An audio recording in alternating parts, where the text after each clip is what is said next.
다음 본 강연에는 서울대학교 박재훈 교수님께서 강연해 주시겠습니다. 큰 박수로 맞이해 주시기 바랍니다.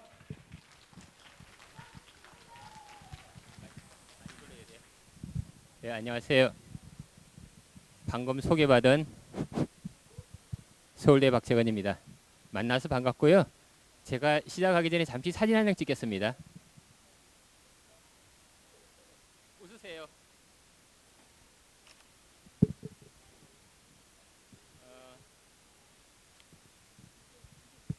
그래요?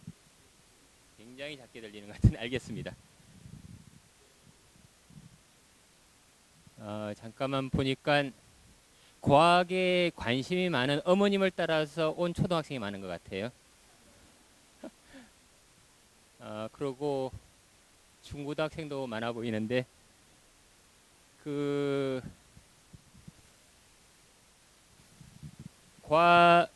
과학은 굉장히 다양합니다. 뭐 당연히 과학에 대한 해모를 가지고 계신 분도 아마 앉아 계실 것 같고요. 특히 부모님 되시는 분들은 내 평생 물리는 안 한다 하시는 분도 아마 계셨을 것 같고 계시는 분들은 다 자식이 과학을 한다 그러면은 다 흔쾌히 보내실 거죠. 제 딸애가 지금 물리를 하고 있습니다. 대학에서.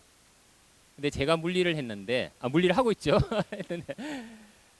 딸애가 물리를 한다 그랬을 때 저는 아무 이야기를 안 했는데 지 엄마부터 시작해가지고 조부모까지가 모두 반대를 하더라고요. 아시죠? 왜 그런지.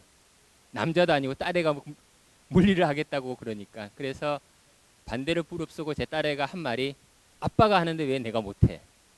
그러더라고요. 할 말을 읽고 다들 포기를 했습니다. 제가 오늘 말씀드리고 싶은 것은 복잡한 식을 이야기하고 싶은 것도 아니고 난해한 공식을 이야기한 더덕도 아니고요. 과학은 정말 쉽다라고 하는 걸 말씀드리고 싶고 여러분이 생각하는 것보다 진짜 쉽습니다. 제가 이야기하고 싶은 거는 여기에다가 저 꼬맹이는 한 4~5살밖에 4~5살은 넘었나? 몇 살이에요? 죄송합니다. 꼬맹이도 이해할 수 있는 걸 해야 되니까 쉽지 않을 것 같습니다. 제가 오늘 말씀드리고 싶은 거는 여기 있는 대로 새로운 거는 아시죠? 새로운 당은 아시죠? 그죠? 자성 소재. 소재도 요즘은 워낙 뭐 하니까 그렇고 자성은 아실 거고 반대로 발서가 뭔지는 아마 잘 모르시는 분이 많을 것 같아요. 딴 거 없이 제일 중요한 거는 세계 최초로 발견을 해가지고 한다라고 하는 게 뭔지를 이야기를 하고 싶어요. 과학이 만일 뭐 수능 얼마 전에 끝났는데 대학을 가기 위한 수능 몇 점이라 그러면 그거는 제가 이야기하고 싶은 과학이 아닙니다. 그러면은 여러분이 실제로 굳이 자식들을 과학을 하게 만들 이유가 없고 재미가 없을 것 같아요. 제가 이야기하고 싶은 거는 왜 제가 제 딸애가 대학을 물리를 하겠다가 그랬을 때 제가 물리를 하기 때문에 반대를 안 한 게 아니고 왜 해야 된다고 생각을 했고 그리고 흔쾌히 딸애를 지지했는지를 이야기를 하려고 그래요. 여기 보이는 이 사진 한 장이 제가 5년 동안 갖고 싶었던 거고 전 세계 국내에는 물론이고요. 전 세계 많은 제 친구들의 질타와 비난과 심지어는 약간 이 지금 나중에 녹화되기 때문에 말조심을 해야 하는데 약간 돌았다는 생각을 가지는 영어 표현이 널드입니다. 우리말로 조금 감흥 있고 오면은 또라이라고 하는 이야기를 들으면서까지 제가 하려고 했던 걸 과학은 기본적으로 바보가 된다라고 하는 걸 전제를 하고 그게 떳떳하고 자랑스러워야 된다고 생각을 합니다. 이 물질 이런 기본적으로 여기 있는 50 마이크론이라고 하는 게 전혀 감흥이 안 오실 텐데요. 여기서 여기까지 50 마이크론이면 여러분이 저처럼 이제 나이가 50 중반이라 가지고 머리가 새거나 또는 빠지기 시작하면은 머리가 이거 한 중간 크기쯤 되고요. 아마 8살짜리 애 정도 되면은 머리가 두꺼워 가지고 아마 이거 한 4분의 3 정도 됩니다. 그러니까 여러분 머리카락 정도 크기라고 생각을 하시면 딱 맞아요. 그 크기의 이런 물질을 만들어서 하는데 이게 나중에 말씀드리겠지만 왜 센세이션을 일으키게 됐냐면은 여기 있는 것처럼 자석입니다.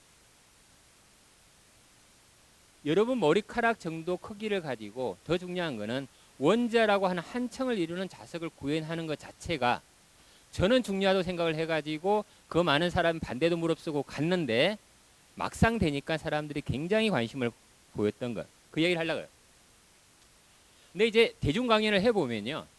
저희가 이제 서울대학교의 최고의 과정이라 그래가지고 저녁 6시부터 매주 하는 강연을 제가 한 2년 반 동안 부주임으로 맡았는데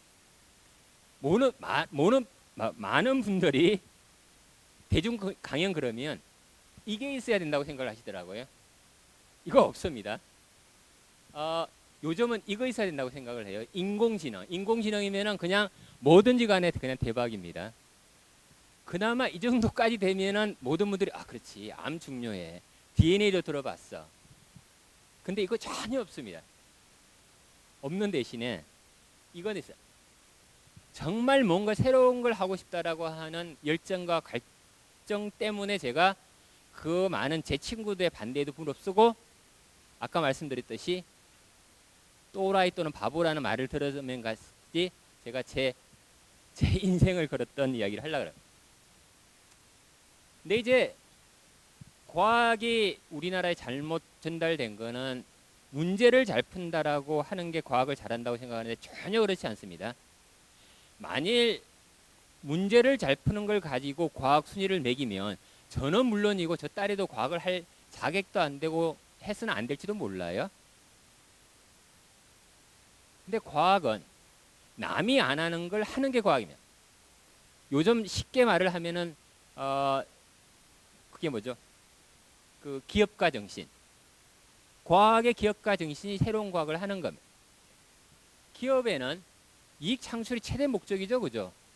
사기업 보고 너희 이익 창출하지 말고 해라 그러면 그건 죽으라는 얘기랑 똑같은 겁니다. 그건 바보 같은 거예요. 그러기 위해서 이 사람들은 신상품을 만들고 시장 점유율 높고 마진이 어떻고 뭐 이런 식의 걸 하죠, 그죠? 그리고 수익이 최대의 이제 그 사람들의 관건이면 어느 기업이든지 간에 여러분 작은 전빵을 하더라도 돈이 만들어져야 내 수입이 들어오니까, 그죠?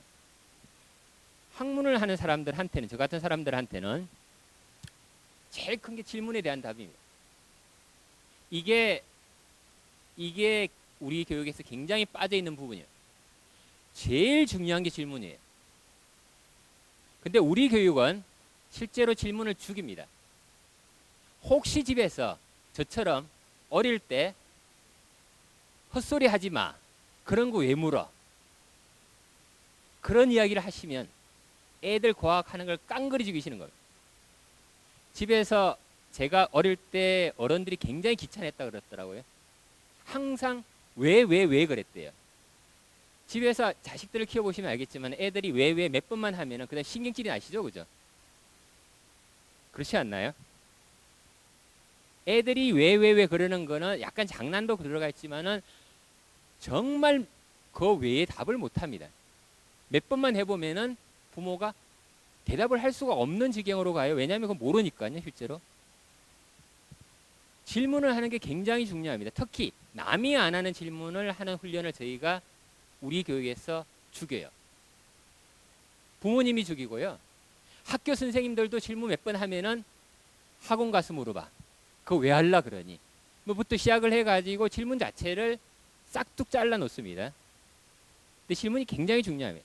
제가 오늘 할 이야기도 남이 안 하는 정말 엉터리 질문 하나를 가지고 매달렸기 때문에 여기까지 온 거면 당연히 호기심이 있어야겠죠, 그죠? 호기심이 없으면 질문 안 합니다.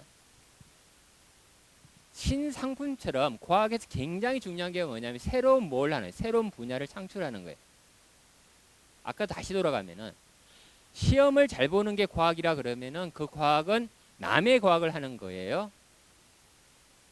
그건 시험을 잘 보면 합니다. 수능 몇 점 어디 딱 계산이 나오잖아요, 그죠? 저희가 수능이라든지 시험을 통해서 굉장히 판단하기 어려운 게 이 사람이 남이 안 하는 새로운 질문을 던지느냐입니다. 근데 그건 고도로 훈련된 사람들이 학생들을 만나보면은 대충 파악은 돼요. 근데 그건 시험 문제를 풀린다 그래가지고 되는 게 아닙니다. 과학은 질문이고 새로운 분야를 창출해가는 거고 남이 안 한 걸 하는 게 과학이에요. 그 이야기를 오늘 1시간 더 제가 하려고 해요.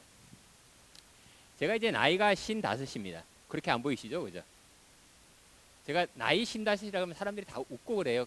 제일 곤란한 게 술집 갔을 때 또는 뭐 그 우리나라에 저희 그 좀 서열 따지는데 그런 데 가면 사람들이 약간 의아해해요. 그러니까 나이가 젊으니까 저 정도 가 있어라는 둥 뭐 그 정도까지 요즘은 아닌데 하여튼 대충 저보다 10살을 아랫게 보는데 나이가 50대 중반이고요. 제가 96년도 귀국을 했는데 96년도 귀국을 해가지고 인하대에서 제가 제 교직을 처음 시작을 했어요. 제가 살았던 데가 연수구인데 여기서 가까워요. 청학동 하나 아파트에 살았는데 굉장히 인천이 저한테 중요한 경우가 왜냐하면 인천에서 제가 결혼을 했고요. 제가 인천에서 딸애를 낳았습니다. 그 딸애가 지금 대학을 다닌다고 끄떡끄떡 되는데요. 제가 한 30년 넘게 연구 생활을 하는데 제가 뒤돌아보면 제가 연구를 한 게 그렇게 많지가 않아요. 저 한 10년 동안 연구 주제들이 바뀌는데 처음 한 10년 했던 거는 제 집사람 말 너무 무거워가지고 뜨지도 않았대요. 그래서 무거운 페로미온입니다. 제가 저걸로 하기를 했고 인하대 와가지고 또 한 10년까지 하다가 저거 결국 무거워서 안 뜨는구나 그래가지고 그 다음에 바꿨어요. 여기는 이 사진이 제가 인하대에 있던 총각 시절의 사진입니다. 보시면은 난잡하죠. 넥타이가 걸려 있고 뭐 결혼하기 직전입니다. 망설이지 않고 들어갔는데 꽝이었습니다. 이것도 10년 동안 해봤는데 논문을 그렇게로 썼습니다. 썼는데 제가 아까 말씀드렸듯이 남이 안 하는 걸 하는 거는 남이 하는 걸 따라가 가지고는 될 수가 없어요. 여러분이 이제 남 따라가면 항상 2등밖에 안 되잖아요, 그죠? 남이 안 하는 걸 해야 지가 1등이고, 그죠? 그러다가 이제 2010년에 제가 성대에서 서울대로 옮겼는데 그때 제가 한 가지 결심을 하고 옮겼는데 남이 안 하는 걸 하겠다고 결심을 한 거고요. 근데 그 사이에 실제로 제가 뭐 비참했냐면 그렇지는 않습니다. 그 사이에 딸애도 낳았고요. 그리고 새칭 잘 나가는 저널의 논문도 여러 편 썼습니다. 그러니까 이제 제가 뭐 인하대, 성대 가다 성대, 서울대로 스카우트에 갔는데 가면서 제가 결심했던 게 더 이상 내 인생에 남을 그 나이 그때가 제가 40대 중반이었는데 40대 중반이면은 이제 불혹이잖아요, 그죠? 안 흔들려야 되는데 흔들리더라고요. 나이가 40대 가지고 전 세계를 떠돌아 다니면서 학회를 안 해보면은 전 세계의 40대 중반이면은 주요 대학들은 대부분 다 굉장히 빠르게 성장해가지고 올랐습니다. 학계 주류로 올라서는데 제가 40대 딱 중반이 돼가지고 견적을 내보니까 견적이 안 나오더라고요. 항상 남 따라하는 것 같고 그래서 제가 서울대를 가면서 남이 안 하는 걸 하고 싶다는 생각을 했습니다. 그게 자성반대로 말해서 오늘 이야기할 건데 제 집사람 말 저거 너무 많이 반대를 무릅쓰고 제가 들어갔다고 이야기를 하더라고요. 그 결정판이 작년에 나온 이 리뷰 논문인데 네이처에서 제가 시작한 일을 한 2, 3년 만에 중요하다고 이슈를 다루고 저보고 논문을 써달라고 이야기하네요. 결코 그게 뭐 같이 판단을 하자라는 건 아니고 적어도 제가 10년 동안 바보라는 이야기를 들으면서 했던 내용이 적어도 털리지 않았다라고 하는 이야기를 해줘요. 하나 명확한 거는 이게 얼마만큼 크게 발전할지 제가 거기서 얼마만큼 자리매김할지는 아무도 모릅니다. 아무도 모르면 적어도 제가 처음 5년을 바보보다는 실제 또라이라는 말이 제 생각에 훨씬 더 어감이 와닿는데요.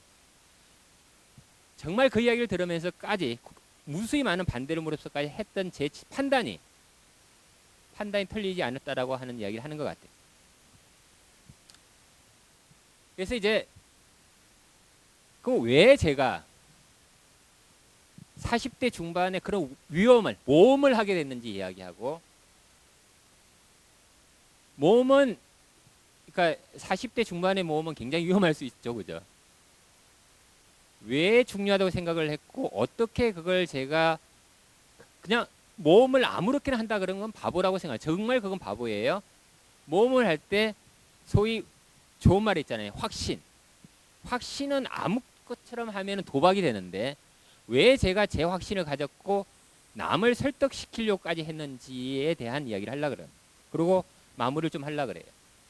여기 있는 이 사진이 조금 익숙치는 않으실 텐데 혹시 앉아 계신 분들 중에서 원자를 모르시는 분이 있나요? 원자. 너 아니? 원자 모르지, 그지?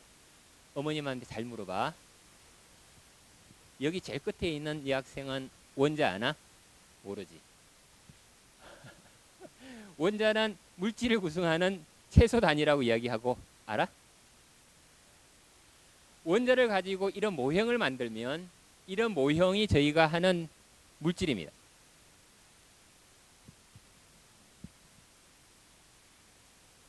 근데 그런 물질을 이런 것처럼 면에다가 만들면 그게 2차원 물질이라고 그래요. 1차원, 2차원, 3차원은 아시죠? 그죠? 1차원 줄, 2차원 면, 3차원 구조물. 이건 면입니다. 그죠? 이런 면에 만드는 건데 제가 하고 싶었던 건 뭐냐면은 그동안 사람들이 이런 2차원 물질은 소위 그라핀이라 그래가지고 많이 들었을 때 탄소로 이루어진 다 알고 있습니다. 제가 하고 싶었던 거는 이런 걸 이렇게 만들고 싶었어요. 이쪽에 있는 게 뭐냐면 나침판입니다. 원자 나침판으로 되어 있는 2차원 구조를 만들고 싶었고 제가 이걸 하는 사람들한테 이게 중요하다고 이야기를 했어요. 그랬더니만 사람들이 하는 얘기가 이걸 하는데 이게 왜 중요해 그래요?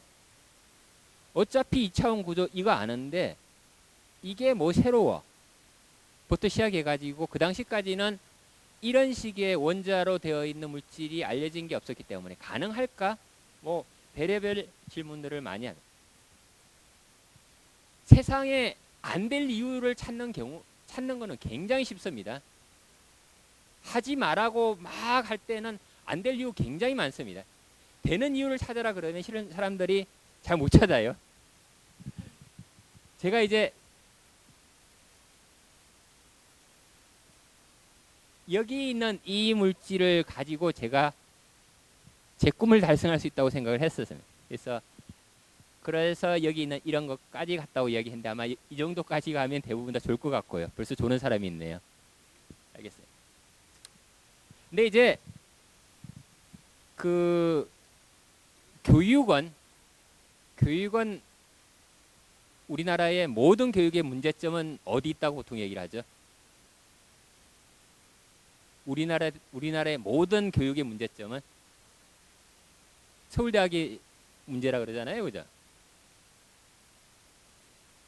뭐 서울대학에 몸담는 사람으로서 그 비난을 피해갈 생각은 없는데요. 우리나라 교육의 가장 큰 문제점은 모든 사람들을 획일화로 하나같이 교육한다는.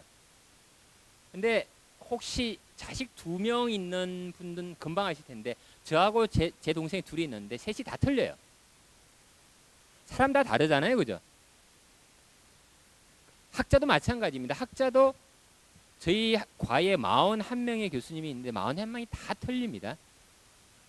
그럼 뭐가 필요하냐면은 그리고 제 분야를 하는 전 세계 과학자를 보면은 수백 명이 넘어요. 그것도 잘하는 사람들이. 이제 학자들은 여러분이 사회에서 살아남는 거와 마찬가지로 내게 뭔지를 항상 염두에 둡니다.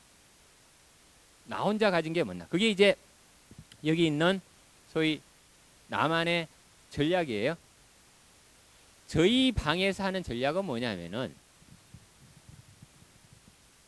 이게 이제 전혀 와닿지 않으실 것 같긴 한데 물질이 예를 들어 원자로 이렇게 구성되어 있다 그러면은 이런 원자로 되어 있는 물질의 구조를 또는 동력학이 조금 이상해. 동력학이 애들이 이렇게 왔다 갔다 하는 겁니다. 그냥 움직이는 거. 그걸 남보다 10배 더 정확하게 측정하자라고 하는 게 저희 실험실의 모토예요. 모토. 뭐 그게 뭐 대수냐 그러는데 여러분이 남보다 10% 잘하는 거는 쉬워요. 예를 들어 여러분이 수능 점수 시험이든지 간에 남보다 10점 잘 맞는 거는 조금 낫습니다. 남보다 2배 잘하겠다 그러면은 그건 정말 희한한 거고 남보다 10배 잘하겠다라고 하는 그건 10중 8구 미친 거예요. 10배 잘하는 거는 거의 불가능에 도전하는 건 똑같아요. 뭐 대부분 다 잘하는데 10배 잘하겠다고 하는 게 그게 얼마나 무모한 짓이겠어요. 그죠? 근데 10배 잘하겠다는 거 목표를 안 세우면은 10배는커녕 2배도 못 한다라고 하는 제 생각이 그랬어요. 저희는 10배고 정말 10배까지는 못 가도록 3, 4배 이상 하면 그러면 남이 못 보는 걸 보게 됩니다. 그게 저희가 하는 연구 전략이었어요. 그래가지고 이제 제가 인하대에 있다가 성대 가고 성대도 서울대를 갔는데 제가 뭘 판단하냐면 이걸로는 더 이상 살아남는 게 불가능하다고 생각해요.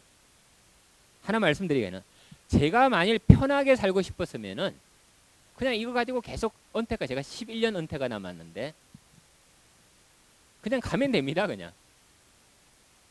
근데 학자들은 과학은 특히 남이 안 하는 걸 끊임없이 만들어야 되는 사람이기 때문에 제가 이거 가지고 한 10년, 15년 잘했다 그래가지고 남아있는 10년을 제가 편하게 지낼 거라고 하는 생각은 저는 없었어요. 똑같은 거 반복하는 걸 생각을 했어요. 이게 왜 중요하냐면 우리 사회가 지금 추격자에서 선도자로 하자라고 하는 게 뭐 벌써 한 10년 이상 된 거고 실제 우리 사회가 직면한 문제입니다. 사회 문제입니다. 우리 교육은 남 따라가는 거는 잘하게끔 교육을 했습니다. 그건 옆집에 얘는 성적 얼마인데 너 몇 점이니 뭐 그런 것부터 시작을 해가지고 쟤는 잘하는데 넌 왜 그렇잖아요. 그죠? 선도자는 질문이 바뀌어야 됩니다. 유태인들이 한다는 질문처럼 넌 뭘 잘해를 질문하시라. 남은 저거 10점, 100점 만점에 90점 맞는데 너 왜 90점은 커녕 85점도 못 맞니라고 질문할 게 아니고 저 자신한테 상대방한테 넌 뭘 잘하니라고 물어봐야 되는 거야. 질문의 성격이나 질이 완전히 바뀌어야 되는 거야. 똑같을 수가 없습니다. 우리가 똑같으면 따라가는 거지 새로운 게 아니면. 조금 와닿게 말씀드리면요. 제가 이제 뭐 외국 친구들 꽤 많고 이제 다음 주 수요일은 제가 인도 출장을 가야 되는데 인도 사람들한테요. 한국의 높은 산 이야기하면 사람들이 좀 깔깔깔 웃습니다. 왜냐하면은 인도는 높은 산 그러면 한 8,000m는 돼야 높은 산이라 그러더라고요. 히말라야 다 인도 북부 있잖아요. 한국에서 제일 높은 산 한라산 1,800 그러면 그건 산이 아니래요. 1,800m는 널려 있는 거니까. 근데 1,800m가 제일 높은 산인 줄 알고 온 사람한테는 1,800m 넘는 것조차도 힘든데 8,000m가 있는 고봉에 사는 사람들은 1,800m는 굉장히 우스꽝해 보여요. 근데 그런 산을 수없이 많이 올랐잖아요. 그죠?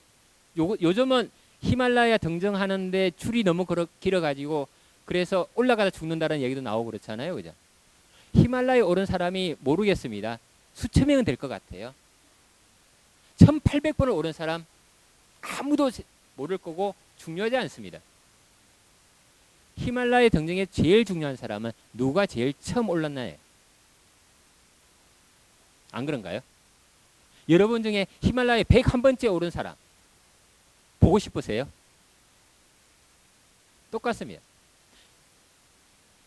과학은 뭐냐 하면은 그 히말라야 산을 찾는 것부터 시작되거든요. 왜냐하면 히말라야 산은 우리 눈에 보이지만 과학의 히말라야 산은 우리 눈에 안 보입니다. 아무도 몰라요. 심지어 중요한 문제에도 중요하다고 안 하고 우기는 사람들이 부지르고 있습니다. 그래서 질문이 중요하고요. 과학으로 오면 그게 뭐냐 하면은 요즘은 과학이 굉장히 많이 발전됐습니다. 제가 다음 주 인도를 간다 그러는데 인도를 여러분이 얼마나 잘 아시는지 모르겠는데 인도의 주요 대학을 가보면 서울대학보다도 더 좋은 환경에 있는 대학들이 제법 있습니다. 대한민국이 지금 세계 10대 무역 대국이라 그러는데요. 인도 인구는 많죠. 그죠? 근데 과학이나 경제 성장으로 치면 여러분 아마 굉장히 깔보실 수 있는데 인도에 가보면은 서울대학보다 더 좋은 환경이 있는 연구실들 꽤 많아요. 제 연구실보다. 무슨 말이냐면은 그 사람들하고 저하고 같이 동일선상에 서가지고 경주를 한다 그러면은 인도는 요즘 저희는 주 52시간 근무이기 때문에 학생들도 토요일 일 안 하려 그래요. 걔네들은 토요일은 그냥 일요일까지 그냥 일을 시킬 수 있습니다. 밤늦게까지 일하고 새벽에 일하라 그래 하고요. 그러니까 같은 선상에 있으면 판판이 깨지게 돼요. 무슨 말이냐면은 항상 새로운 게 만일 같이 발견을 하면은 그 새롭다라고 하는 게 금방 순식간에 새롭지 않게 됩니다. 그게 이제 제가 이야기하는 연구의 새로운 시장에서 굉장히 치열한 레드오션으로 가는 건데, 여러분 생각에는 과학의 신대륙 또는 새로운 분야가 얼마나 빨리 그 새로움을 잃어버릴 것 같으세요? 1개월. 손 들어주세요. 1개월이 너무 빠르나요? 아니면 1년? 1년. 참고로 제가 이런 수업을 서울대에서 굉장히 많이 하는데 반드시 손을 드셔야 됩니다. 아니면 일어나셔야 돼요. 2년. 3년. 5년. 6개월. 정답은 항시 출제자의 의도를 따르셔야 됩니다. 제 판단으로 6개월이면. 6개월이면은 여기 있는 게 시간이고요. 오른쪽에 있는 게 뭐냐면은 제가 이제 어떤 분야를 중요하다 그러고 딱 들어갔을 때 제가 성공할 수 확률인데, 제 개인적인 판단으로는 죄송합니다. 제가 연구를 꽤 잘하는 편인데요. 제 개인적인 판단은 제 정도 되는 사람이 새로운 분야를 6개월에 딱 들어가면은 저는 집니다. 6개월 안에 못 들어가면요. 6개월 안에 들어갔다 그래도 생존할 확률이, 그러니까 무슨 말이냐, 남을 뛰어넘어서 나갈 확률이 급격하게 줄어요. 6개월 안에 남을 따라잡아야 되는데, 생각을 해보십시오. 전 세계 저보다 잘하는 사람이 한두 명이 있겠습니까? 엄청나게 많고, 저 말은 결국 제가 판판이 진다라는 거예요. 그러니까 남이 먼저 만든 시장 주제에 제가 뛰어들었다가는 안 되고요. 아시잖아요, 여러분, 그죠? 원조. 상표명은 제가 다 지웠습니다. 이게 찍는다 그래가지고 이제 광고 와야 될 것 같은데, 원조. 요즘 원조 되게 많아요, 그죠? 그랑 똑같습니다. 학문에서는 6개월을 저희가 늦게 들어가면, 6개월을 넘으면 저희는 완전히 추격자밖에 안 돼요. 선도가 절대 될 수 없어요. 분야마다 조금 차이가 나는데 대략 6개월에서 1년을 넘어섬지가 않습니다. 근데 이 6개월에 1년은요. 제가 소식을 듣는 게 아무리 빠르다 그러더라도 딴 사람이 연구를 가지고 결과를 지고 있는 상태는 이미 6개월이 지났기 때문에 실제로 이 말은 제가 듣고 들어가는 거는 상당히 불가능에 가깝다라고 하는 거 전제. 그렇지 않으면 제가 제 학생들을 그냥 24시간 돌리고 주말에도 나가고 막 그런 어마어마하게 불가능한 일을 해야 되는데 그건 아무도 못해요, 지금 우리나라에서는. 그래서 남이 안 하는 뭔가를 해야 되고, 그게 이제 생존입니다, 저희로 치면은. 그러니까 저희가 그냥 뭐 학교 선생님이다 그래가지고 있으려 그러면 그건 괜찮은데, 우리나라 교육의 문제의 모든 정점에 있는 서울대학 교수가 해야 될 짓은 아니라고 생각을 했고, 그래서 새로운 분야를 찾아야 된다고 생각했어요. 그게 이제 여기 있는 자성 그래핀입니다. 이제 대부분의 분들이, 특히 꼬맹이들은 그래핀이라고 하는 게 뭔지 모르기 때문에 실제로 아마 여러분이 그래핀만 치보면 알 텐데, 그래핀은 이게 이제 3D 프린팅으로 한 모형이에요. 3D 프린팅으로. 여기 있는 이 약간 문양이 벌집으로 되어 있는 문양입니다. 이 벌집으로 되어 있는 하얀색의 공들이 탄소 원자로 되어 있다고 생각하시면 2차원으로 되어 있는 그래핀이 돼요. 앞에 자성자가 붙은 건 뭐냐면은 탄소가 아닌 이런 원자 나침판을 만들겠다라고 하는 걸로 생각하시면 됩니다. 2차원.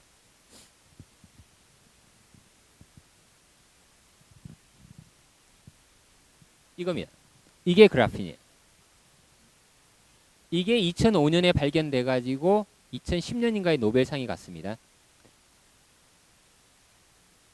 제가 하고 싶은 이거예요. 어떻게 보면 사람들이 왜 저보고 약간 비웃는지는 쉽게 이해가 됩니다. 왜냐하면은 영어로 하면 그래핀이 이미 노벨상이 갔는데 제가 기껏 생각해서 한다라고 하는 거는 앞에 있는 마그네틱이라고 하는 자성자 하나만 붙인 거니까 사람들이 봤을 때 뭐가 그게 재미있을까? 뭐가 중요해? 뭐 그러니까 약간 조금 베낀 느낌이 들잖아요. 그죠? 그리고 그런 물질도 일단 없고.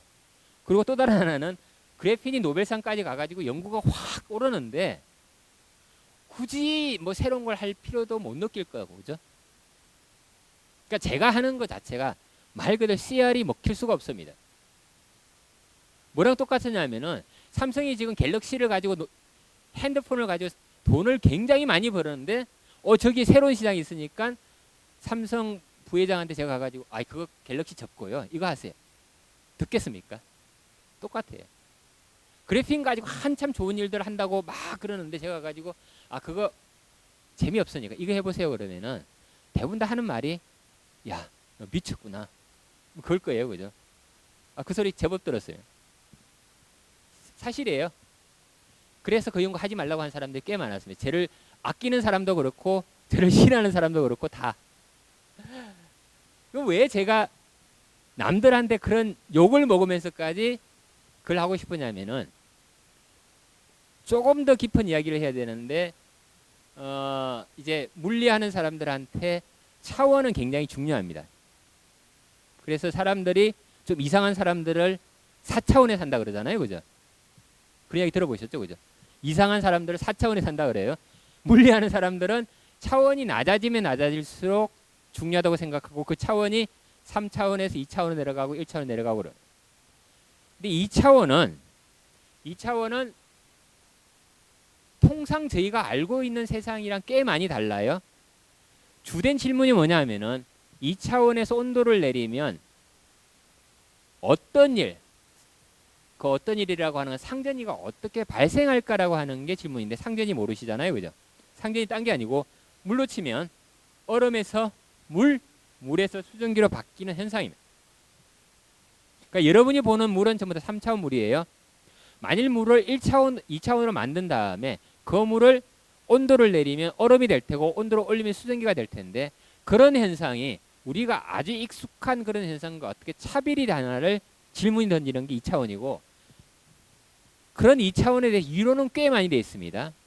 그래서 여기 있는 이 앞에 영어로 써서 죄송합니다. 아이징이라고 하는 해가 1943년에 나왔고 그 다음에 1966년에 하이젠버그라는 모형이 만들어졌고 2016년에 73년에 XY라고 하는 데서 모형이 만들어졌는데 이게 왜 얼마만큼 중요하냐면요.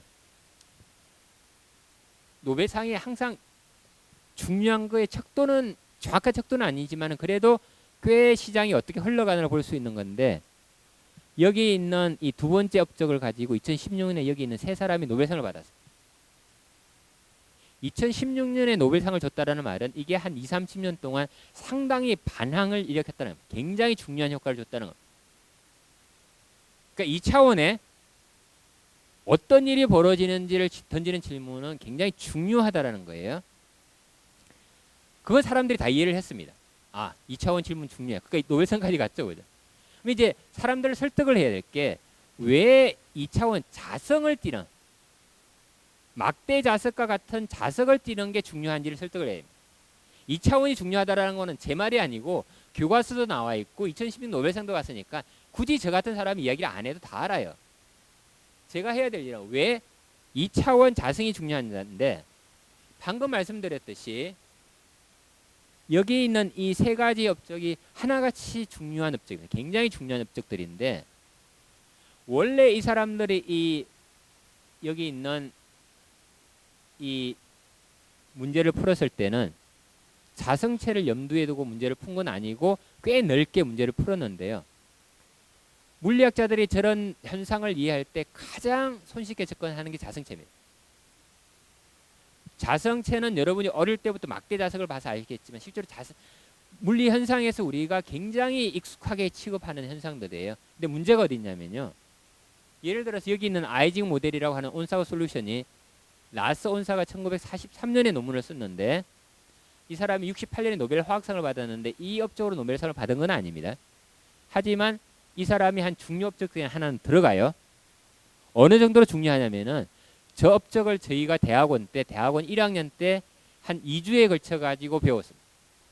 저 해를 어떻게 푸는지를. 그러니까 대학원에 가르친다라는 말은 굉장히 중요하다라는 이야기예요. 근데 문제가 어디냐면은 저 해를 2차원 자성체를 가지고 확인을 해본 적이 없어요. 이제 이건 제 말이고요. 저를 반대하는 사람들은 그 말이 틀렸다고 이야기합니다. 이게 중요하다는 건 압니다. 이걸 테스트하는 게 중요하다는 거 알아요. 제가 이걸 해본 적이 없다고 이야기하면 그때부터 사람들이 딴지를 걸거나 제가 틀렸다 그래요. 특히 70년대 MIT를 졸업한 사람들은 저를 틀렸다 그러고 자기네들이 다 했다 그래요. 근데 이제 하려고는 한 건 맞아요. 근데 했다라 그런 거는 과장입니다. 이제 그 과장을 설득하는 게 좀 힘든데 저 이론을 실험적으로 보인 굉장히 중요한 실험이 누가 한 거냐면은 최근에 여기 있는 이 논문이 1984년에 나왔고요. 앞에 있는 사람이 HK 킴이에요. HK 킴이면 킴은 거의 99% 한국인입니다. 저분이 최근에 부산대에서 은퇴한 김영국 교수예요. 김영국 교수가 미국에서 학위를 할 때 모세찬이라고 하는 교수와 같이 두 사람이 2인 제자로 쓴 저 논문이 여기 있는 이 엄청난 업적을 실험적으로 테스트한 첫 번째 실험이자 모든 사람들이 동의한 실험인데 저건 자성체로 된 게 아닙니다. 그러니까 70년대 MIT에 했었다는 말은 맞는 말이 아니에요.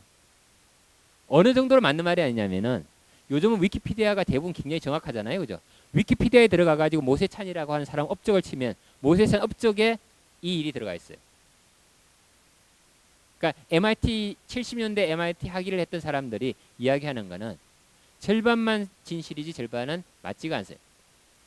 근데 이제 그 사람들이 신념을 가지고 한다 그러면 굉장히 힘들죠, 그죠? 그리고 박재건이 한다 그러는데 될까 뭐 그런 걱정도 있을 거고요.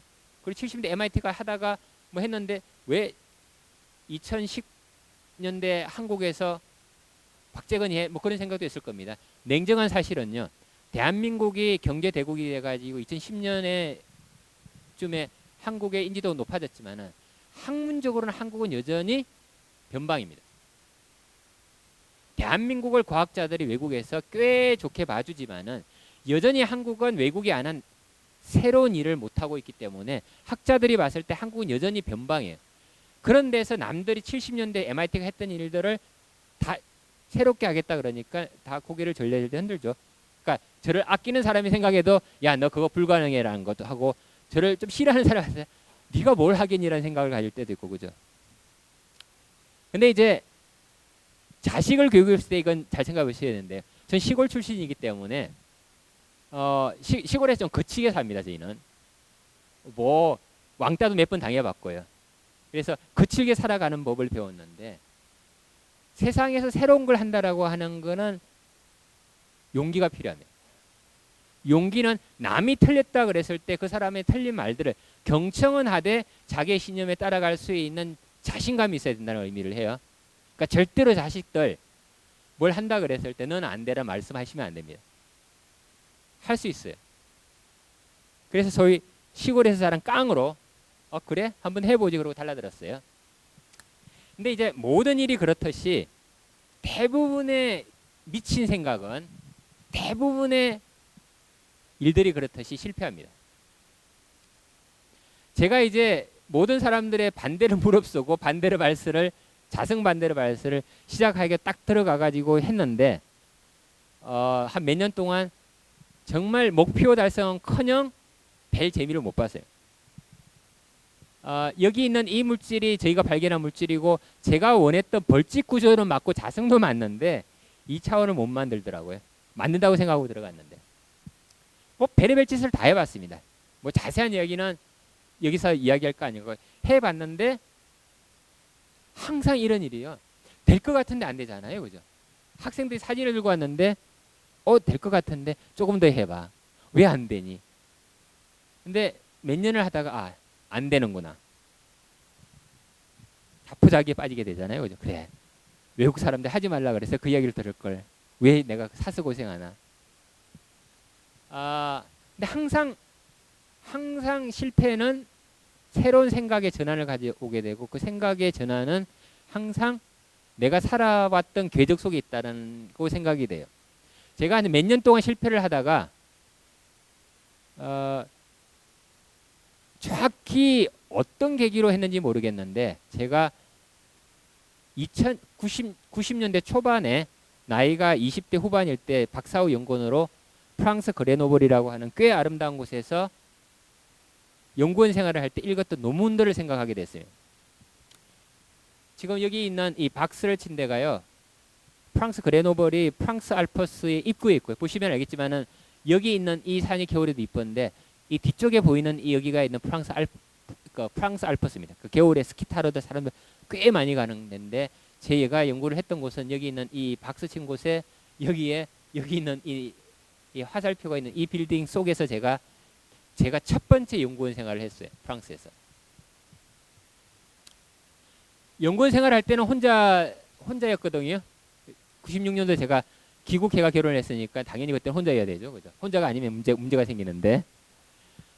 그때 꽤 많은 논문을 읽었습니다. 할 짓이 논문 읽는 거 빨고는 뺄 거 할 게 없어요. 1월 1일도 연구소 가가지고 그 당시 총각이었던 친구들이랑 앉아서 그냥 실험하고 그랬던 시기인데 여기는 드종이라는 사람이 네덜란드 학자인데 네덜란드 학자가 썼던 논문들을 읽었던 기억이 나더라고요. 근데 참 아이러니가요. 제가 서울대에서 88년부터 90년에 석사를 하고 영국으로 유학을 갔는데 제가 석사 때 했던 일로 돌아갔어요. 이 논문이 제 첫 번째 논문인데요. 92년도에 PRL이라고 하는 데를 갔는데 PRL이 뭔지 전혀 모르실 텐데 굉장히 중요한 저널이고 저 저널에 대한민국 대학원에서 첫 번째 나온 논문입니다. 제가 잘나서 그런 게 아니고요. 첫 번째 저자가 지금 현재 서울대 총장의 오세정 총장이십니다. 제가 세 번째고요. 두 번째에 있는 검기용 박사가 제 1년 후배인데 학생 2명 논문을 가지고 앞에 있는 오세정 교수님이 대한민국에 처음으로 서울대 물리학과 처음으로 저 저널의 논문을 쓰신 거예요. 근데 제가 이 논문을 읽고 당연히 이건 첫 번째 제 논문이니까 당연히 기억을 하죠. 그러고 나서 방향을 완전히 급선을 했어요. 그 급선을 한 게 지금 이렇게 돼요. 지금 생각을 해보면 20몇 살 때 읽었던 논문하고 제가 20년대 초반에 했던 학위 논문하고 연결고리가 2010년에 맺을 건 전혀 생각을 못했어요. 전 그걸로 그냥 다 끝난 걸로 생각을 했는데 정말 엉뚱하게 이렇게 해보면 어떨까라는 생각을 하게 됐고 그 생각을 가지고 달라들었어요. 근데 이제 아까도 말씀드렸지만은 질문은 남이 안 한 질문을 중요한 이유는 남이 안 한 질문을 하게 되면 남보다 앞서 여러 가지 생각을 합니다. 여러 가지 생각을 한다는 말은 가능성들을 쭉 보고 그 가능성 중에서 중요한 부분을 먼저 선점할 수가 있거든요. 제대로 한다면. 근데 이제 이해를 하셔야 될 게요. 세상에 아무도 생각하지 않은 정말 획기적인 아이디어 저는 없다고 생각합니다. 아무도 살지 않는 외딴섬에 가가지고 내가 1년만 고독하게 앉아서 하면 남이 아는 아이디어 떠오르냐? 아닙니다. 과학은 끊임없이 소위 소통, 커뮤니케이션을 하는 이유가 제가 가진 생각을 남으로 질문을 던지고 피드백을 받으면 제가 했던 그 수없이 많은 질타와 비판과 그런 속에서 제 생각을 다듬었듯이 새로운 생각도 그렇습니다. 남들이 생각하는 걸 제 걸로 만드는 거예요. 새롭다라고 하는 거는. 스토리텔링을 하는 거예요. 그러니까 엄밀하게 말을 하면 제가 한 거는 새로운 생각을 뒤집은 거예요. 수평사고면. 제가 이걸 하면서 늘 친구들한테 하는 이야기가 왜 2010년에 서울대 박재근이 올 때까지 아무도 생각 안 했는지 전 이해를 못합니다. 왜냐하면 생각 자체가 그렇게 어려운 생각이 아니에요. 그리고 90년대 초반에 제가 논문을 읽었는데 그 논문이 70년대에 써야지 논문이기 때문에 이미 사람들이 만일 생각을 했다 그러면 못할 리가 없는데도 불구하고 2010년까지 제가 갔을 때 제가 이야기를 해도 믿지를 않으려고 그랬으니까요. 그게 아이러니예요. 근데 어쨌든 간에 2010년에 시작해가 한 4, 5년 동안 정말 시행착오를 거치면서 제가 2015년쯤에는 이게 된다라고 하는 확신이 들었어요. 확신이 드는데 이제 학자가 확신이 들면 하는 게 뭐냐면 논문을 써야 됩니다. 근데 남이 전혀 안 하는 걸 가지고 논문을 쓰면은 말 그대로 논문을 아무도 읽어봐 주지도 않고 게재도 안 해줘요. 소위 논문이 빠꾸를 맞아요. 나는 재밌다 생각하는데 다른 사람들은 그거 중요하지 않아. 왜 하니? 뭐 이런 식으로 하면.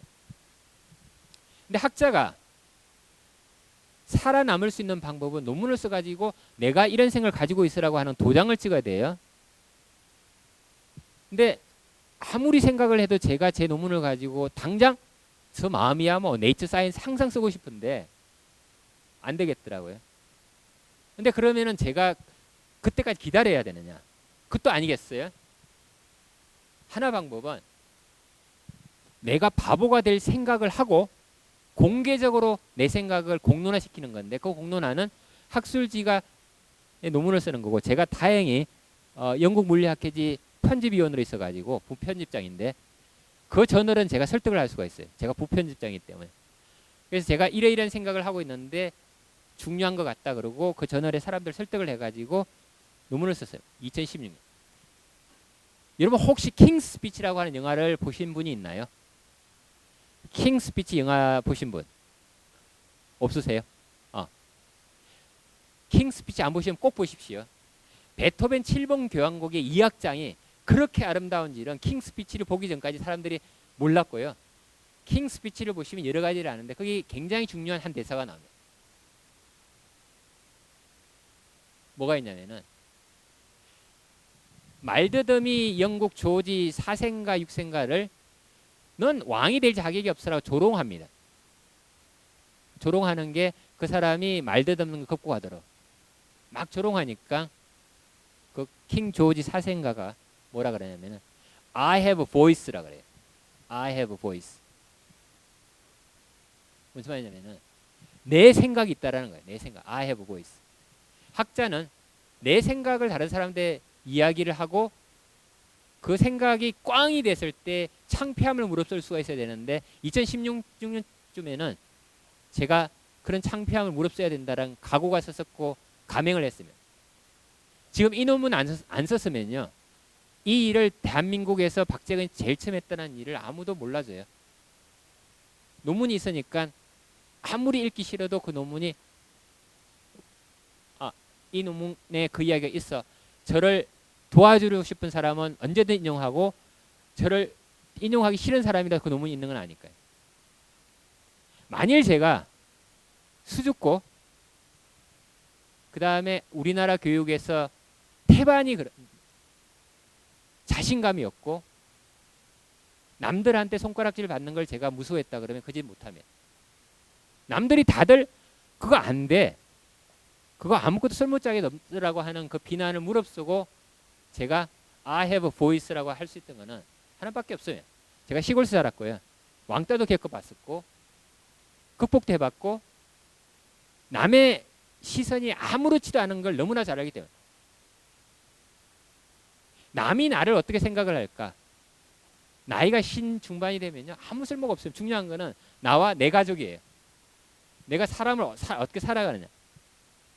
그래서 뭐 틀려도 상관없다고 생각했어요. 좀 창피당하면 어때요? 뭐 제가 나쁜 짓 하게 창피당하는 건 아니잖아요. 그래서 이제 모든 사람들의 반대를 무릅쓰고 새로운 물질들을 했고요. 여기에 굉장히 중요한 그 인생 경험이 들어갑니다. 이게 뭐냐면요. 여러분 여기 있는 조셉 슌페트라고 하는 사람을 혹시 부모님들 아마 들어보셨을 텐데 조셉 슌페트는 오스트리아 출신의 영국 경제학자인데 슌페트가 뭐로 유명하냐면은 창조적 파괴라고 하는 걸로부터 유명합니다. Destructive Creation. 근데 거기에 뭐가 들어가냐면은 미드 커리어 크라이시스가 들어갑니다. 이게 나이 50이 넘은 한국 남자가 중년의 위기 그러면 상당히 위험한 발언이잖아요, 그죠? 근데 아까 말씀드렸듯이 제 딸이랑 굉장히 친하고요. 제 집 사람이랑 하고 아무 문제 없습니다. 뭐냐면 제가 너무나도 잘 알고 제가 학기 때부터 제가 한 30년 동안 모든 걸 버려야 됩니다. 제가 인하대 시작해가지고 한 국내에서 한 20년 동안 정말 열심히 잘해가지고 연구로 제 자리를 잡은 그 방법을 하나도 쓸 수가 없더라고. 나이 신이 다 돼가지고 그때까지 제가 그들도 안 봤던 실험 방법들을 배워야 되고 해야 되면. 근데 나이가 신이 넘으면요, 다들 귀찮잖아요, 그죠? 뭘 새로운 걸 해요? 나이 신의 대학 교수가. 근데 하겠다고 한 이상은 해야 되고, 전 뭐 배우는 게 천성이기 때문에 별 고민 없이 들어가죠. 근데 정말 90년대 초반에 학생일 때 했던 것처럼 새로운 걸 배워야 돼. 새로운 걸 배울 때는요, 쪽팔리는 걸 무릅쓰고 물을 수 있어야 되고, 선생님이라고 하는 그 허세를 버려야 돼요. 학생이 저보다 더 잘 알아요. 왜냐하면 똑같은 걸 학생이 늘 하는데 전 가끔가다 하니까 학생한테 물어야죠. 자식들한테 물으세요. 정말 내가 모른다 어떠니라고 물어보면은 학생들 잘 가르쳐줍니다. 선생님 모른다고 뭐 창피해 앉아요. 그렇게 해서 이제 물질을 발견을 했고요. 발견한 건 다 좀 지나가야 될 것 같습니다. 시간이 없었는데 하나 그거 한 거는요.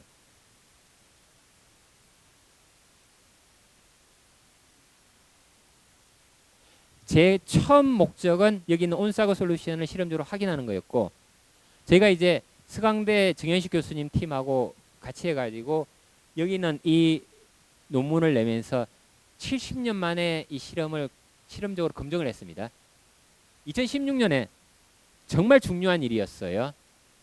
2016년에 저희가 저 논문을 낼 때 실제 2015년부터 쓰기 시작을 했는데 2016년쯤에 논문이 나가고 나서도 별로 그 국제적인 반응이 뜨겁지가 않았습니다. 다 괜찮은 거 했네 정도지 뭐 그게 뭐 아주 센세이션하다고 생각하지들을 않더라고요. 근데 제가 2017년 3월에 미국에서 매년 이제 국제학회가 하나씩 열립니다. 우리 분야에. 그때 뉴올린스라고 하는 도시에서 열렸는데 학회장에 제가 딱 앉아 있는데 미국 버클리 그룹에서 논문이 원래 발표하기로 한 주제를 바꿔서 발표를 하는데 그 발표가 뭐냐면은 여기 있는 이 네이처 논문이에요. 왼쪽에 있는 이 네이처 논문이에요. 전혀 일정에도 없는 발표를 했어요. 딱 제가 한 중간쯤 앉아 있고 그 서강대 이재용 박사라는 그 정현식 교수 제자가 이제 발표를 하기로 돼 있는데 이 논문을 발표를 해요. 근데 이제 여러분 뭐 네이처 사이언스 뭐 이런 논문이 저널이 중요한 거 그 정도는 알고 계시죠, 그죠? 저희가 할 때 아무 반응도 잘 안 보이던 사람들이 여기 있는 네이처 논문 딱 두 편 넣으니까 중요하구나라고 그래가지고 왕창 들어오잖아요. 제가 2010년부터 5년 동안 정말 시행착오를 겪어가지고 끌고 왔는데 2017년에 미국에서 딱 버클리, MIT, 프린스턴 이런 데서 딱 들어오니까 그때부터는 본격적인 게임이 되는 거예요. 제가 만약 2017년에 그 논문을 보고 들어갔으면 절대 안 되는 얘기. 그게 왜 처음부터 시작하는지 중요해요. 그래서 저희 나름대로는 꽤 많은 생각을 해가지고 소위 신상품들 또는 새로운 질문들을 생각을 해가지고 지금 저희가 하고 있고요. 그럼 이게 도대체 어디에 쓰이느냐? 현재는 쓰일 때 어디일지 모르겠습니다. 정말 모르겠어요. 없을 수도 있습니다. 근데 그게 그렇게 중요하지 않다고 생각이 되는데 적어도 전혀 새로 알려지지 않은 뭔가를 한다는 말은 새로운 가능성이 항상 열려 있는 거예요. 그리고 학자들한테 그 응용 가능성이 뭐냐고 물어보는 거는 좋은 질문이긴 한데 저희가 하는 일이 어디에 갈지 잘 저희는 모르겠어요. 그래서 어디에 쓸지 굉장히 궁금하고요. 그럼 대학에 있는 사람으로서 여기 있는 앉아 있는 나이 드신 분들은 아마 그런 생각을 하실지는 몰라요. 제가 서울대를 45세 갔고 45세 서울대 그러니까 성대에 있다가 서울대를 갔으면은 뭐 그냥 편하게 갈 수 있는 자리입니다. 근데 왜 이 사람이 박재근이라는 사람이 그런 사람들의 질타를 손가락질을 받으면서까지 하고 싶으냐 하면 여기 지금 부모님 따라와 가지고 졸고 있는 꼬맹이들이 많은데요. 다들 과학이 중요하다라고 하는 건 아시잖아요, 그죠? 근데 과학이 중요하기 위해서는 절대로 남이 하는 걸 따라가서는 안 됩니다. 과학은 원래부터 남이 따라가는 게 아니고 남이 안 한 걸 하도록 하는 게 과학이어야 돼요. 근데 아까도 말씀드렸지만은 과학이 만일 제가 이야기한 새로운 질문을 던지고 한다 그러면은 수능에서 문제 얼마나 잘 푸는지는 제 나이가 돼 가지고는 어느 정도 이상이 되면 그렇게 중요하지가 않습니다. 하지 말라 그랬을 때 자기 소신을 믿고 끌고 나갈 수 있는 용기가 훨씬 더 중요할 수도 있어요. 근데 왜 제가 그런 생각을 많이 하게 되느냐 하면요. 우리 사회의 대학 교수들, 과학자들, 특히 서울대 교수들한테 그런 요구가 질타가 굉장히 많습니다. 혹시 여기 있는 이 책 읽어보신 분 계신가요? 초객자. 안 읽어보셨어요? 몇 년 전에 꽤 베스트셀러가 됐는데 삼성전자 근호연 부회장이 쓰신 책입니다. 이분 책 중간쯤에 보면 이런 이야기 나옵니다. 239페이지에 이건 대학에 있는 사람으로서 굉장히 낯뜨거운 이야기인데 제가 근호연 부회장이 개인적으로 아는데 근호연 부회장님한테 조금 솔직히는 좀 말씀을 드렸어요. 무슨 이야기냐면 이런 말이 나옵니다. 우리나라 대학은 새로운 산업을 일으킬 만한 연구나 산업 전반에 충격을 줄 만한 획기적인 아이디어가 나오지 않고 있습니다. 이거 아무렇지도 않은 사람이 했다 그러면 아무도 거들떠도 보지 않을 뿐 아니고 게다가 사람들이 신경을 안 썼을 거면. 근데 근호연 부회장은 한번 여러분이 안 들어보셨으면 인터넷에 근호연이라고 하는 책자 딱 쳐보시면 아, 이 사람이 누군지 아실 거고 그 사람이 얼마만큼 영향이 있는지 아실 거예요. 이분이 한 말이 맞아요. 대한민국 대학에 서울대로 고서 대한민국 대학에서 남이 안 하는 산업을 바꿀 만한 게 나온 적이 없습니다. 굉장히 창피한 일이거든요. 근데 제가 잘 아는 분이 책을 써가지고 그 책을 읽어보라고 주셨는데 그 책 중간에 이런 말이 있더라고요. 전적으로 동감했어요. 그게 저희 현주소예요. 누군가는 바꿔야 된다고 생각을 했어요. 이분 아시나요?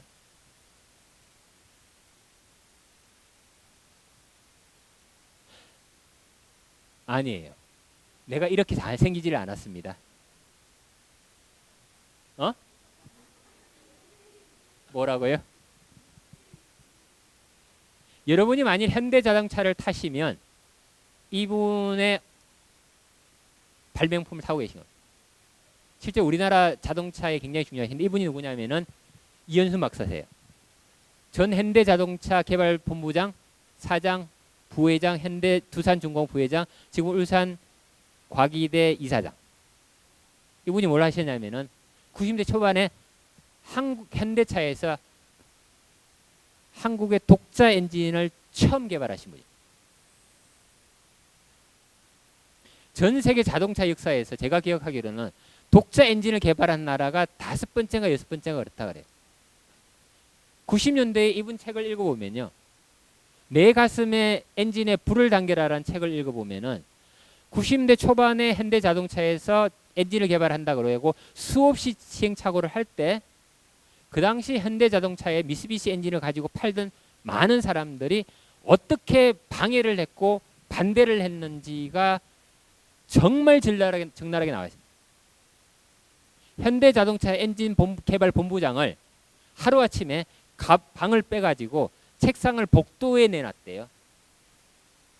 책에 보면 자기가 사표를 써야 되는지 아니면 눌러앉아야 되는지에 굉장히 고민을 했다 그러고 그분이 그 전까지 그러니까 개발 본부장이었던 분이 복도에서 직원들이 다니는 눈치를 보면서 6개월 동안 논문을 읽었다고 써 있어요. 그게 남의 일이 아닙니다. 2010년에 제가 살아가는 대한민국에서 새로운 과학을 하라고 하는 요구도 많고요. 투자도 많고 다 그럴싸하다고 하는데 정말 남이 안 하는 뭔가를 하겠다고 했을 때 사람들은 90년대에 현대차에서 독자 엔진을 개발할 때 미쓰비시 엔진을 갖다 대는 것처럼 똑같은 방해와 비난과 해방을 놓습니다.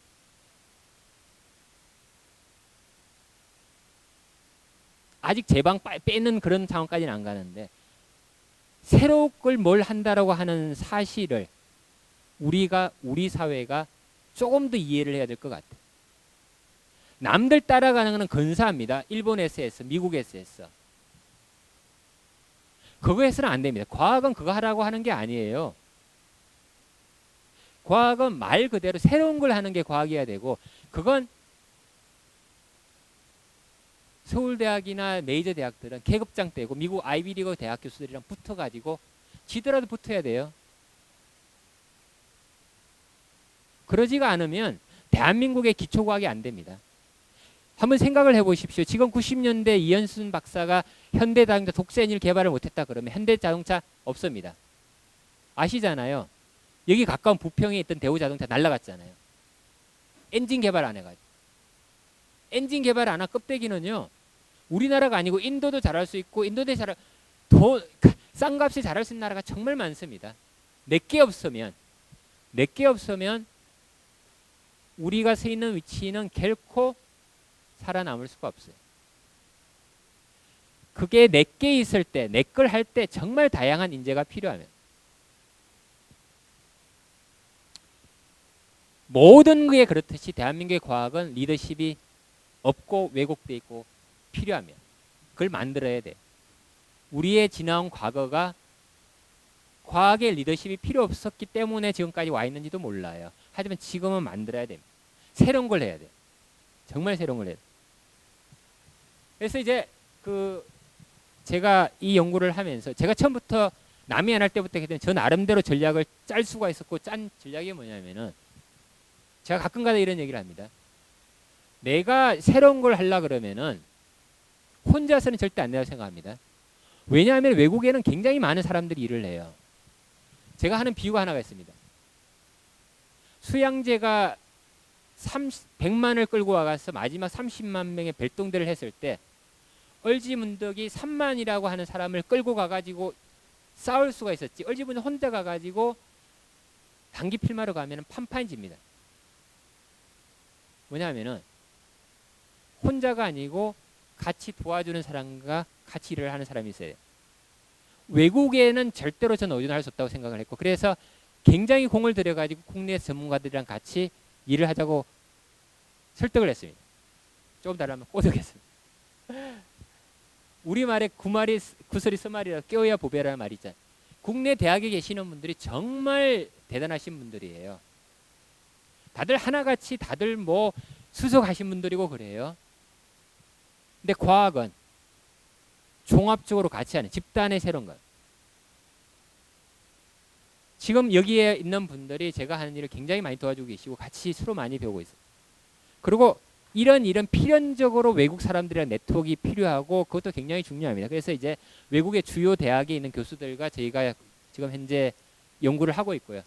그래서 국내에 굉장히 중요한 네트워크가 있고 국외에 굉장히 중요한 네트워크가 있고 저희가 끌고 가고 있습니다. 그래서 이제 저희 그룹에 지금 한 20명의 그러니까 뭐 학생 연구원들이 쭉 있어요. 지금 현재 이 일을 끌고 가고 있는 사람은 중국 UST 출신 카이샨 장 박사고요. 그다음에 학생 손수환, 이유진, 황인호, 김정현 학생 4명이 있어 저희가 5명이 하고 있습니다. 저희가 학생들이 많은데 이 프로젝트에 지금 5명이 투입돼 가지고 하고 있는 이유는 이제 다른 중요한 일들도 한 2개가 같이 돌아가기 때문이에요. 좀 정리를 하겠습니다. 정리는 10여 년 전에 제가 가졌던 꿈이 제가 틀리지 않았다라고 하는 것 자체가 뭐 제가 무신론자이기 때문에 신이라고 하는 게 아무런 의미가 없는데 신에 감사하고요. 그 일을 10년 동안 끌고 갈 수 있도록 도와준 학생들, 연구원들, 정부 뭐 정말 행운이었고요. 무엇보다도 제가 틀리지 않고 제의 자존심이 맞았다라고 하는 게 더없이 행복하고요. 무엇보다 중요한 건 뭐냐면은 무엇보다 중요한 거는 남이 안 했던 질문을 던질 수 있는 용기를 가지고 남이 안 하는 질문과 비판과 그걸 견딜 수 있게끔 적어도 저를 지금까지 만들어준 여러 가지에 감사하고요. 그 다음에 오늘처럼 불금에 아무데도 안 가시고 이 자리에 앉아가지고 과학을 그나마 듣겠다고 오신 분들, 꼬맹이들, 그러니까 여러분이 대한민국 과학을 받쳐주고 계신 겁니다. 감사합니다.